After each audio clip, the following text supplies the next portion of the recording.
형제가 사랑으로 동거함이 얼마나 아름다운지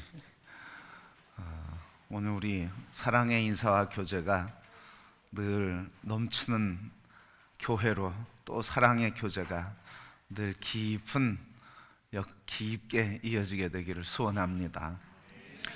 자, 오늘은 사울 왕의 이야기입니다. 사울 왕은 이스라엘의 초대 왕이었어요. 참 영광스럽죠. 처음 왕이 되고 이스라엘 역사의 초대 왕이 된다고 하는 건 영광 중에 영광, 가문의 영광이고 하나님의 영광이고 나라의 영광이에요. 자, 이 영광스럽게 왕위에 오른 사울, 그 가계도를 보면, 그 가계도, 가문을 보면 그렇게 크게 내세울 만한 건 없지만 그렇다고 아주 내세울 것이 없는 것도 아닌 그런 가문이었습니다. 사무엘상 9장 말씀에 보면 아버지 기스라고 하는 분인데 이분은 유력자다 그랬어요. 그러니까 힘이 있었던 사람이죠. 유력자였고, 이 사울은 그의 외모에서 출중했어요. 그러니까 이 사울이 지나가면, 지나가는 모습을 보면 여성들이 어때요? 그냥 지나가지 않고 한번 되돌아보면서 가슴이 울렁울렁할 정도로, 그 정도로 멋있는 사람이 사울이었어요. 사울이 왕이었을 때 그의 군대 장관 아브넬이라고 하는 사람은 사촌이었어요.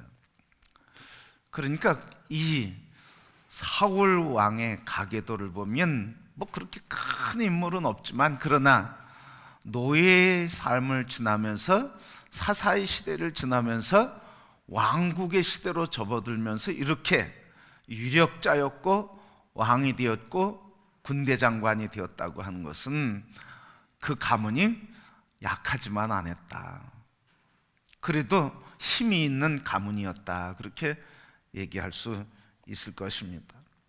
그런데 그럼에도 불구하고 이 사울은 겸손했어요. 9장 21절 이하의 말씀 보면 베냐민 지파 중에 가장 미약한 지파입니다. 가장 미약하다, 그리고 가장 적다, 이렇게 얘기하고 있어요.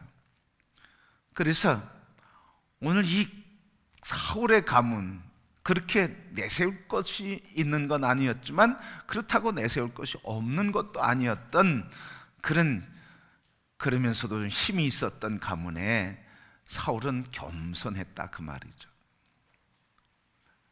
우리 지파가 작긴 했지만 그래도 작은 지파 중에 작은 가문입니다. 그렇게 겸손했어요. 그리고 오늘 본문 말씀 보면 17절 말씀에 왕이 스스로 작게 여기실 때 이스라엘 지파의 머리가 되지 아니하였나이까. 그러니까 이 사울은 참 겸손한 사람이었어요. 그래서 오늘 이 사울의 가문 통해서, 사울이 왕이 되는 것을 통해서 우리에게 주시는 말씀이 있는데 뭐냐면, 하나님은 겸손한 자를 강하게 하시고 강한 자를 부끄럽게 하시는 하나님이시다 하는 거예요. 그래서 성경에 보면 잠언 18장 12절 말씀 보면 사람의 마음에 교만은 멸망의 선봉이요 겸손은 존귀의 길잡이다, 앞잡이다, 길잡이다. 교만은 멸망 선봉이고 겸손은 존귀하게 되는 일에 길잡이가 되어준대요. 겸손하면 그게 길잡이가 되어서 존귀한 삶으로 인도해주고 이끌어준다 하는 말씀이죠. 그래서 17절에 있는 것처럼 왕이 스스로 작게 겸손하게 여길 때 하나님도 그것을 보시고 높여주지 아니하셨습니까? 또 베드로전서 5장 6절 말씀, 그러므로 하나님의 능하신 손 아래서 겸손하라. 때가 되면 너희를 높이시리라. 겸손하면 존귀의 앞잡이가 되어서 때가 되면 하나님이 높여주신대요. 그래서 예수님께서 십자가에 달려 죽으시기까지 겸손했어요. 그랬더니 모든 이름 위에 뛰어난 이름 되게 하나님께서 높여주셨다 하는 말이죠. 우리 안에는 이런 끊임없는 높아지고자 하는 욕구가 있습니다. 그런데 그 욕구를 이기고 겸손하게 되면 내가 높아지는 게 아니라 하나님이 높여주셔요. 우리에게 이런 겸손함으로 하나님이 높여주시는 존귀한 삶이 되기를 소원합니다. 그런데 이 겸손했던 사람 사울이 그래서 왕으로 하나님 존귀하게 해주셨는데, 이 사울 왕이 된 후에 그에게 내린 하나님의 말씀은 청천벽력이었어요. 23절 말씀에 이렇게 말씀하셨어요. 왕이 여호와의 말씀을 버렸으므로, 왕이 여호와의 말씀을 버렸으므로 여호와께서도 왕을 버려 왕이 되지 못하게 하셨나이다.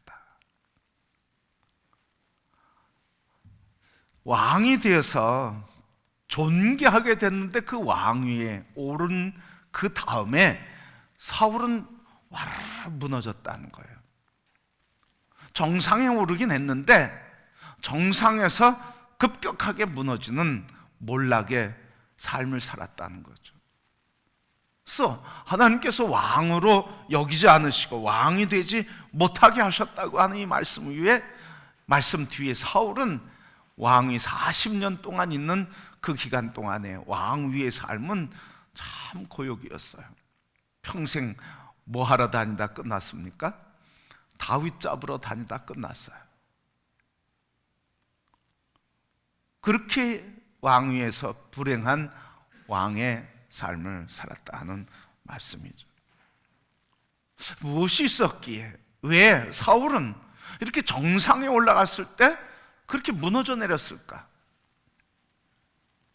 오늘 우리에게 이 사울의 인생을 통해서 정상에 서는 것도 하나님의 은혜이지만 정상에 선 다음도 계속되는 하나님의 은혜가 필요하다는 것을 말씀을 해주고 있습니다.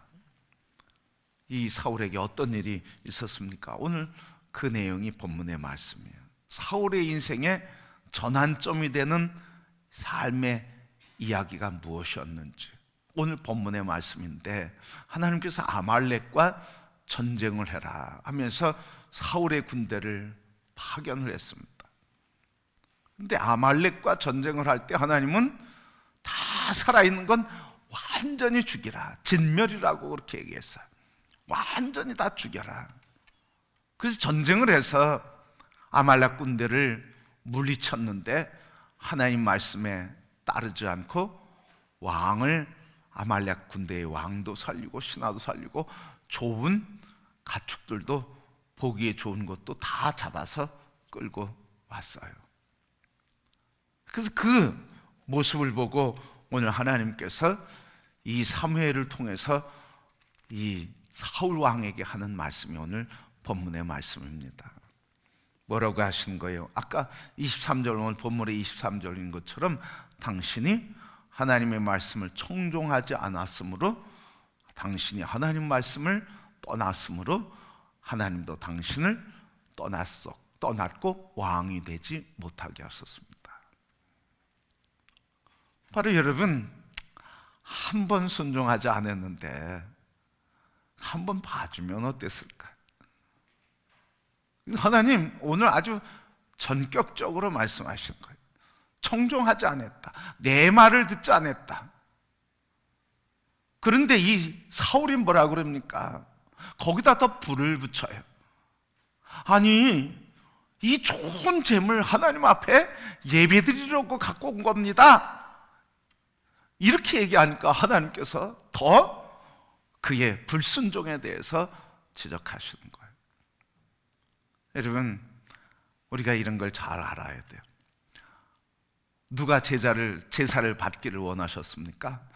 누가 제사를 드리라고 했습니까? 하나님이 말씀하지 않으셨어요. 그냥 본인 생각에 하나님 앞에 예배드리면 이 제물이 필요하니 이거 예배를 위해서 써야지, 하나님을 위해서 좋은 일을 해야지. 누구 생각이에요? 자기 생각이에요. 하나님 생각이 아니란 말이죠. 근데 우리에게 순종하는 모습에 이런 순종이 많다는 거예요. 하나님이 말씀하신 것이 아니라 내가 생각할 때 옳다고 생각하고 하나님이 기뻐하실 것이라고 생각하는 일을 한다는 거예요. 결국은 순종입니까? 불순종입니까? 결국은 불순종이에요. 순종은 뭐예요? 하나님이 말씀하시고 원하시는 것을 이루는 게 순종이지, 내가 생각할 때 좋은 것 하는 것이 순종이 아니고, 그게 주님을 위한 것이 아니란 말이죠. 그래서 이 순종에 대한 문제가 결국은 뭐예요? 멸망하느냐 존귀한 자가 되느냐의 가름길이라는 거예요. 우리의 인생에도 항상 이 문제가, 지금도 영적인 문제가 항상 개입하고 있어요. 여러분, 늘 믿음으로 산다고 그렇게 발버둥치며 살다가도, 믿음으로 애쓰고 힘쓰며 살다가도 어느 순간 문제를 만나고 나서 깨닫는 게 뭐예요? 아, 내가 하나님 뜻대로 산다고 했지만 내 생각대로 했구나. 그게 다 공통점이에요. 그러니까 그 말은 뭐예요? 내 생각대로 했다는 건 뭐예요? 불순종했다는 말이죠. 하나님 말씀에 순종하지 않았다는 말이죠. 그러면서도 뭐라고 그래요? 사울 왕은 뭐라고 그래요? 끝까지 뭐라고요? 나는 24절 말씀에 나는 하나님 말씀에 다 청종했습니다. 단지 백성들이 그렇게 하자고 했을 뿐입니다. 이렇게 얘기하고 있어요. 자기가 순종하고 있는지 안 하는지도 모르고 있다는 말이죠. 다시 얘기하면 하나님 말씀을 들었음에도 불구하고 하나님 말씀을 자기 방식대로 해결해버린다는 거예요. 자기 방식대로 해석해버린다는 거예요. 자기가 편리한 대로 그것을 해석하고 자기가 해석한 말대로 자기가 살아간다는 말이에요. 그러니까 우리의 삶이 하나님의 영광 가운데 지속될 수 있느냐, 하나님의 영광을 나타내는 삶을 계속 살 수 있느냐, 우리 그리스도 예수 안에서 존귀하게 십자가의 보혈로 핏값으로 산 하나님의 영광이요, 그 역사에 영광을 위해 택한 우리들이 그 영광 가운데 계속 살 수 있느냐 없느냐, 뭐에 결정된다는 거예요? 순종에 결정된다는 거예요. 순종하지 않으면 한 발짝도 나갈 수가 없어요. 이스라엘 백성들이 광야에 결국은 40년 뺑뺑뺑 도는 거, 그게 한 가지 이유 때문에 그런데 그게 뭐였어요? 순종의 문제였어요. 순종은 전진하게 하질 못해. 그냥 될 것 같은데, 고지가 적인데, 정복될 것 같은데, 일이 이루어질 것 같은데 안 돼. 계속 막히고 돌아가는 거예요. 혹시 여러분 우리의 삶에 이런 경향이 있고 경우가 있다고 하면, 그렇게 나 삶에 발버둥 치면서 이루고자 하는데 그것이 성취되지 않고 계속 쳇바퀴 돌듯이, 따라하면서 쳇바퀴 돌듯이 도는 게 있다고 하면 멈춰서 생각해 봐야 돼. 내가 순종하지 못하는 것은 뭐가 있는가? 내가 순종하지 않는 것은 뭐가 있는가? 그래서 순종은 하나님의 약속의 길로 전진하게 가게 하는 길을 열어주고, 순종하지 못하는 것은 약속의 길을 걷게 하는데 장애가 되고 만다는 거예요.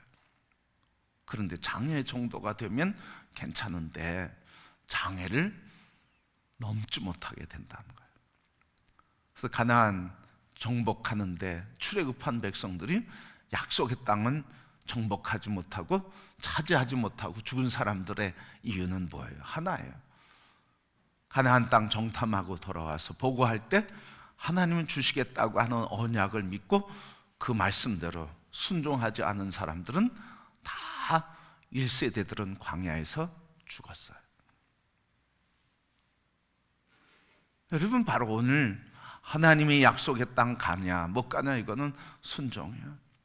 제가 젊은 시절, 지금보다 더 젊은 시절, 한참 혈기가 왕성하고 두 팔 걷어붙이고 높이 들던 그 시절, 이 순종이요 제일 싫었던 말이에요. 아니 무슨 순종, 여기 아주 샤프하고 반짝반짝 빛나는 이성과 논리가 있는데 무슨 순종, 이 철학과 사고가 있는데 세계관이 여기에 반짝반짝 빛나서 누구랑 만나도 논쟁을 하면서 밤새도록 논쟁을 해도 지치지 않고, 그러니 여러분 누구에게 순종하겠습니까? 순종이 안 되는 거예요. 순종할 땐 어디에 순종하냐면 내 논리에 맞을 때만 순종하는 거예요. 그러니까 인생이 참 험하게 되는 거죠, 여러분. 그래서 지나고 보니까 목회할 때 10년간 저에게 하나님이 넌 사람들 만나지 말아라 10년간 이르셨어요. 마음의 감동으로 넌 앞으로 10년간 사람을 만나지 말아라, 모임에도 가지 말아라. 그래서 그때 제가 순종했어요. 10년간 그때 만나던 사람들 안 만나고, 그때 모였던 모임들 다 모이지 않고 그냥 기도하기 시작했고 성경 보기 시작했고 목회하는 일에 그냥 교회에 있기 시작했어요. 그 시간 참 힘들었어요. 그러니까 곁에 있는 사람이 너무 힘드니까, 아니 당신은 그런데 선배들도 훌륭한 선배들도 많고 당신을 사랑하는 선배들도 너무 많은데 왜 가만히 있느냐, 힘든데. 하도 힘드니까 이런 얘기도 한 적이 있어요, 서로. 그래도 하나님 그렇게 말씀하셨으니까 10년 견디자. 그리고 10년 동안 정말 만나질 않았어요. 그랬더니 그 사람들 다 이름도 잊어버리고, 그때 우리 졸업할 때 학생이 450명이었는데 제가 450명 얼굴, 이름, 신상 이런 거 다 알고, 그래서 기숙사에서 본관까지 올라오는데 한 150m 되는데도 1시간이 넘게 걸렸어요. 1시간 반. 오다 만나서 얘기하고 오다 만나서 얘기하고. 그런데 10년 그러고 나니까 그런 게 없어져요. 잊어버렸어요. 얼굴도 잊어버리고 이름도 잊어버리고, 그리고 그때 그렇게 머리 의지해서 아주 그냥 이렇게 쪼개도 하던 이런 것들이 굉장히 둔탁해졌어요. 여러분 그때 순종해서 첫 번째 제가 복을 받았어요. 두 번째 순종한 건 한번 말씀드렸는데, 제가 목사님에게 순종해서 그분에게 무릎 꿇고 안수기도 받으면서 제가 복을 받았어요. 제 생에 이렇게 돌아보면 목회에 전환이 일어나는데 바로 이런 순종의 문제가 있었다는 거예요. 그래서 여러분 우리에게 주신 하나님의 말씀이 뭐예요? 겸손해서, 곧 하나님 말씀에 순종하는 그 모습이 겸손인데, 이런 겸손해서 하나님 앞에 엎드릴 때는 하나님이 존귀하게 해주신다는 거예요. 제 안에도 존귀함을 받고 싶은 욕구가 굉장히 큰 사람 중에 하나예요. 그런데 하나님이 높여주시니까, 하나님이 인정받게 하시니까 그냥 행복하고 감사한 거예요. 성도 여러분, 오늘 하나님의 교훈이 뭡니까? 순종하면 존귀하게 해주신다. 다른 사람을 내 생각대로 움직이려고 하지 말고, 그리고 내 생각대로 하나님 섬겨서 마르다처럼 뭘 일하려고 하지 말고, 마리아처럼 주님 말씀 그걸 귀 기울이고 주님 말씀과 교제할 때 그 말씀에만 아멘하고 순종하면 하나님이 존귀케 해 주시는 줄 믿습니다. 그래서 여러분 이 순종도 하나님의 선하신 뜻에 근거하지 않은 하나님 뜻이라고 포장하는 순종은 하나님 앞에 아무 효용이 없다는 것이, 그리고 그건 결국은 불순종이라는 거예요. 자, 여러분 하나님 앞에 이렇게 겸손했던 사람인데, 우리는 베냐민 지파 중에 가장 연약한 지파입니다. 그랬던 이런 겸손한 사람이 어떻게 이렇게 됐냐는 거죠. 하나님 말씀까지도 거역하는 교만한 사람이 됐냐는 거죠. 그렇다 그러면 다시 한번 돌아가서 정말 사울은 겸손한 사람이었을까? 정말 겸손한 사람이었을까? 돌아보면 정말 겸손했을까는 좀 의문이 생기는 거예요. 여러분, 그 사울이라고 하는 사람, 하나님 앞에서 진정으로 겸손했을까? 아니면 무슨 의도가 있어서 그랬을까? 저는 이 사울을 묵상하면서 이런 생각이 들었어요. 이때는 그가 고백한 대로 실제로 그럴 수 있겠다. 자기는 베냐민 지파 중에 가장 작은 지파의 사람이고 작은 가문의 사람이니까 어디 가서 얼굴 내미기 어려운 사람이다. 실제로 그런 사람이었다. 그런데 그 이면에는 자기가 이 내적으로 높아지고자 하는 열망과 그리고 욕구가 있는데 이것을 자기 힘으로 할 수 없으니까 그냥 낮아지고 겸손한 모습으로 표현된 이중성이 있다, 그렇게 생각을 해요. 왜요, 여러분?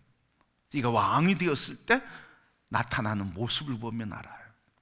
정상에 섰을 때, 그때 그동안 자기를 짓누르고 있었던 것, 그리고 자기가 이렇게 눌려 있었던 것, 정상에 들어서니까 이게 꺼풀이 벗겨지는 거예요. 그때 뭐가 나오는 거예요? 본래의 모습이 나오는 거예요. 본래의 모습이 나오는데 사무엘상 15장 2절 말씀 보면 자기가 전쟁에 나가서 승리한 뒤에 자기를 위해서 비석을 세워요. 기념비를 세워요. 그러니까 기념비를 세운다는 것은 결국은 뭐예요? 자기를 드러내고 싶은 거거든요. 자기를 드러내고 싶은 거. 그것만이 아니라 다윗이 골리앗을 이긴 뒤에 그때 여인들의 노래소리가 사울은 천천히요 다윗은 만만이라, 그런데 그 소리 듣고 견딜 수가 없는 거예요. 왜? 사울이 이제 다윗이 남은 건 자기 왕위밖에 없다고 한 것 때문에 불안한 거예요. 다윗이 일어나는 거에 대해서 불안하고, 그리고 자기가 연약하고 부족하고 하다는 것 때문에 열등감이 생기는 거예요. 그러니까 이 열등감이 사울 안에서, 이 열등감의 에너지가 그동안 뭐예요? 겸손으로, 하나님 앞에서 겸손함으로 존귀의 앞잡이가 돼서 왕위에 올라갔는데, 왕위에 올라가서 보니까 자기의 열등감과 부족함이 그게 드러나니까, 하나님 앞에서가 아니라 사람 앞에 드러나니까 사람에 대한 열등감 때문에, 열등감의 에너지가 뭐 하는데? 사람을 죽이는데, 비난하고 추격하고 조롱하고 잡아 죽이는 일에 이 열등감의 에너지가 쓰인 거예요. 그 전에는 이 열등감이라고 하는, 작은 지파라고 하는 이 열등감이 하나님 앞에서 겸손으로, 그래서 하나님이 높여주시는데 이 열등감이 겸손의 에너지, 그래서 내게는 하나님이 더 필요합니다. 사도 바울처럼 내 몸이 연약하기 때문에 내게 더 그리스도의 은혜가 필요합니다. 그래서 자기의 부족하고 신체가 장애가 있다고 하는, 문제가 있다는 것 때문에 이런 연약함이 더 하나님 앞에 가는 에너지가 되었단 말이죠. 그런데 이 정상에 올라선 사울은 이 열등감 에너지가 뭐예요? 하나님 앞에 겸손함으로 나가는 게 아니라 자기를 높이고자 하는데, 그래서 자기 기념비도 세우게 되고, 그리고 오늘 본문 말씀 아말렉과 전쟁 이후에 전략, 전쟁 물자, 승리의 물자를 가져오는데, 그건 뭐예요? 갖고 오면서 뭐 했겠어요? 위풍당당하게 들어왔겠죠. 봐라, 우리가 나가서 이렇게 이겼다, 승리를 자랑하고 싶었던 거예요. 그러니까 끊임없이 사울의 마음엔 뭐가 있었던 거예요? 열등감과 함께 더불어서, 그게 힘이 없을 땐 눌려서 겸손하게 나타났지만, 이 누르는 힘이 없을 땐 열등감이 나타나서 교만으로, 자기 과시로 나타났다 하는 말이죠. 그러니까 여러분, 사람들에게 열등감이 왜 생기느냐 이런 건 여기서 얘기할 시간이 없어요. 우리에게는 다 누구나 다 열등감이 있습니다. 열등감이 없는 사람은 하나도 없어요. 열등감이 다 있습니다. 그런데 문제는 뭐예요? 열등감이 어떤 에너지로 쓰이느냐는 거예요. 사도 바울처럼 열등감, 몸에 사도 바울로서, 사도로서 다른 사람을 병 고치고 치료하는데 자기는 고치지 못하는 연약함과 그 자기 스스로 이렇게 열등감을 갖게 되는데, 그게 오히려 그게 뭐예요? 하나님 앞에 나가는 에너지로 쓰였어요. 그래서 더 하나님 앞에 나가는 거예요. 자기의 부족 때문에 더 하나님을 붙잡는 거예요. 더 하나님 말씀 붙들고 더 뜨겁게 주님 섬기는데, 그런데 또 다른 에너지, 열등감이 자기 욕망과 그리고 욕구를 채우는 데 쓰이게 되면, 그런 에너지를 쓰면 하나님이 버리신단 말이죠. 여러분, 오늘 우리 이 열등감의 에너지가 어떻게 쓰이느냐? 저에게도 열등감이 있어요. 저에게도요. 저는 사람들 앞에서 얘기하는 게 너무 힘든 사람이에요. 이렇게 얘기하면 믿는 사람이 없더라고요. 우리 소그룹에서 제자 훈련할 때 얘기하면 목사님 그래요? 전혀 안 그런데. 제가 그런 열등감이 있어요. 왜? 어렸을 때, 아니 여름 성경학교 때 발표하는데 왜 저를 시키는지 몰라. 그러니까 찬양, 그 여름 성경학교 찬양 대회 하는데 우리 반 대표로 날 시키네. 찬양을 제가 잘했으니까 시켰겠죠? 왜 웃으세요, 여러분? 왜 믿음의 눈으로 보지 못하고? 잘했으니까 시켰겠죠, 반 대표로. 그런데 가서 흰구름 뭉게뭉게 하는데 음을 너무 높게 잡아가지고 땡 했네. 그때부터 얼마나 부끄러운지. 그때부터 다른 사람 앞에서 노래하기를 금하고 살았습니다. 그러니까 제가 음치가 되는 거예요. 그 다음에는 성경 암송대회 하는데 저를 또 시키는 거예요. 저 그래도 능력 있었다니까요. 반에서 대표로 그렇게 출전했다니까요. 근데 성경 암송대회 하는데 제가 이해력이 좀 부족했나 봐요. 선생님이 분명히 말씀하셨을 텐데 제가 대회하는 날까지 선생님이 말씀 안 하시더라고요. 오늘 대회한대. 그래서 그래요? 성경 구절이에요. 그랬더니 요절 암송하는 거예요? 그러시더라고요. 제가 성실하지 못했죠. 근데 그것도 또 1번으로 불려나가네. 흰구름도 1번이더니. 그래가지고요, 거기서 가만히 서 있었어요. 그랬더니 시작하세요 그랬는데 뭘 시작해야 되나요? 몰랐던 거예요. 그래서 또 땡 하고 들어왔네. 그러니 제가 대중들 앞에 서는 거는 컴플렉스가 된 거예요. 아주 열등감이. 그냥 서기만 하면 얼굴이 새빨개지고요, 설려고 그러면 가슴이 벌렁벌렁하고요, 긴장이 되고요, 생각한 거 하나도 생각 안 나고요. 이러기를 초등학교 때부터 대학생 때까지 이랬어요. 제가 중학교 때 학생회장 됐는데, 교회에서 중등부 학생회장 됐는데 너무 걱정되는 거예요. 아니 회의도 인도해야 되고, 그리고 뭐 프로그램도 진행해야 되고, 다 이끌어가야 되잖아요. 그런데 이거 말을 할 줄 알아야지. 근데 왜 다른 여자들은 그렇게 말 잘해? 여자들이 좀 빠르잖아요, 학생 때는. 어떻게 그렇게 말을 조리 있게 하고 다다다다 그러는지. 저는 말을 할 줄 몰라. 그런데 가만히 화장실에 와서 앉아서 생각하면 왜 그렇게 얘기가 잘 나와? 근데 앞에서 서면 안 되는 거예요. 그리고 대학생 때도 학생회장이 돼서 이걸 이끌어 가야 되는데 그게 긴장되는 거예요. 그게. 그러니까 늘 대중 앞에서는 열등감이 있었던 거예요. 두려움과 근심, 염려가 있었던 거예요. 그런데 여러분, 그것 때문에 제가 이야기를 잘 할 수 있는 은혜가 됐어요. 그것 때문에 어떻게 서기 전에 뭐 했어요? 더 많이 준비했어요. 한번 글도 써보고, 오늘 이야기할 건 미리 이렇게 글을 쓰고 논리적으로 이렇게 잘 정리를 해서 그걸 딱 외우고, 아니면 메모해서 나가서 얘기하고. 그 대신 막 선동하는 건 잘 못하는 거예요. 그래도 어쨌든 그냥 준비해서 한 거예요. 그런데 설교도 처음에는 얼마나 원고를 많이 썼는지 몰라.